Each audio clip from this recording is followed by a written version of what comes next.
एक समय की बात है कि जालिम चील जंगल में शिकार के लिए निकला। जालिम चील को देखकर जंगल के सभी पक्षियां अपने बच्चों को छुपा लेती है।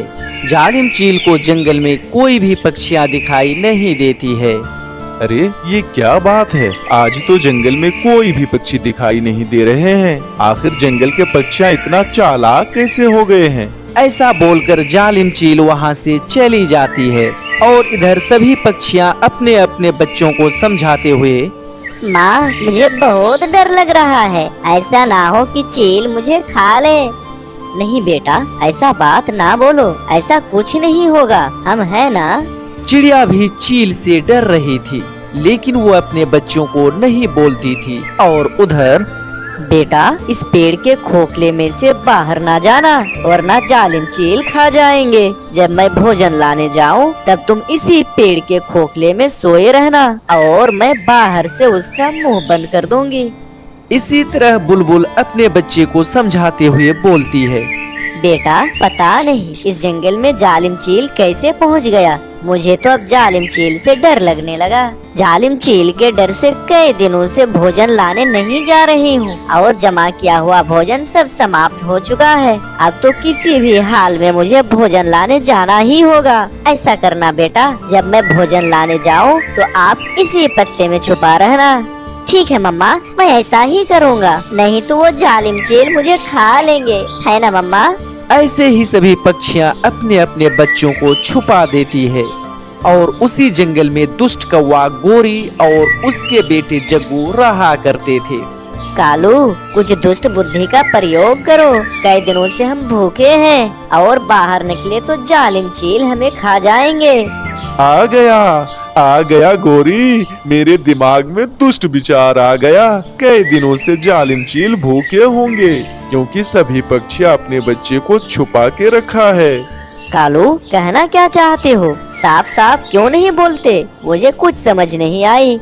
मुझे तो पता है गोरी, सभी पक्षियों के बच्चे कहाँ कहाँ छुपे हैं। सभी चिड़िया के बच्चे को एक एक करके चील के पास ले जाऊंगा। ऐसा करने पर वो जालिम चील मुझे छोड़ देंगे। ऐसा बोलकर दुष्ट कौवा घर से बाहर निकल जाते हैं और कबूतर के बच्चे को पकड़कर जालिम चील के पास पहुंच जाते हैं। अरे वाह, दोनों शिकार और एक साथ, वो भी मेरे पास पहुंच गए।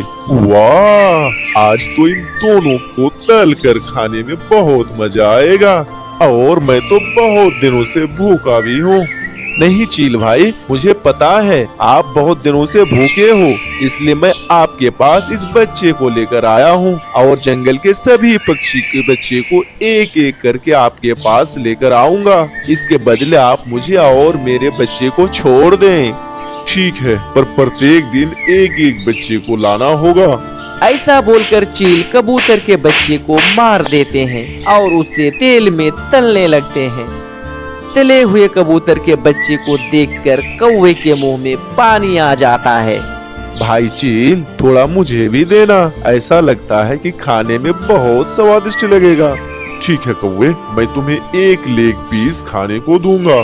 ऐसे ही चील और कौवे कबूतर के बच्चे को खा लेते हैं और उधर कबूतर रोते हुए बोलती है, खा गए जालिम चील मेरे बच्चे को खा गए। मैंने तो अपने बच्चे को छुपा कर रखा था, पर उसे कैसे पता चला। फिर दूसरे दिन टूनी अपने बच्चे से बोलती है, गुड़िया, ओ गुड़िया मेरी बेटी, मैं भोजन लाने जा रही हूँ, तुम छुपे रहना। मेरे बारे में जालिम चील को नहीं पता है कि हम इसे पेड़ के खोखले में रहते हैं।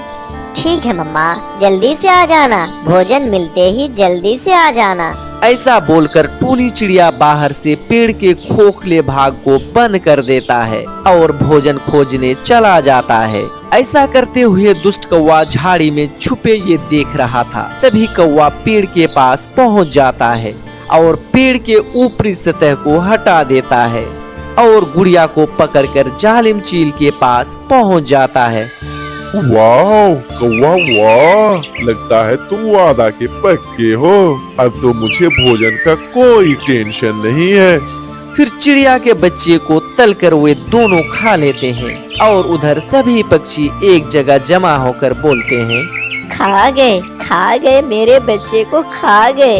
इसके बारे में तो जालिम चील को नहीं पता था।